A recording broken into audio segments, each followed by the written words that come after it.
ফুলকে ভালোবেসে ছিঁড়ে ফেলো না, মানুষকে ভালোবেসে ভুলে যেও না। পুকুরেতে পানি নেই, পাতা কেন ভাসে? যার সাথে কথা নাই সে কেন হাসে?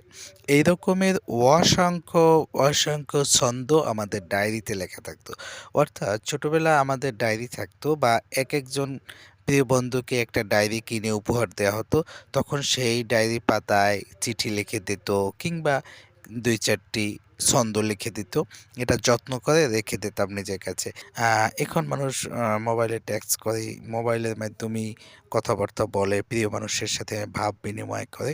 আমরা ছোটবেলায় ডায়েরির পাতায় যেই ছন্দগুলো লিখতাম, সেগুলো এতটা মধুর, মানে এতটা ভালো যে হৃদয়ের আবেগ দিয়ে লেখা, যেগুলো পড়লে ভালোবাসার আ তৃপ্তি পাওয়া যায় এবং মনের সম্পূর্ণ আকুতি ছন্দের মাধ্যমে প্রকাশ পেত।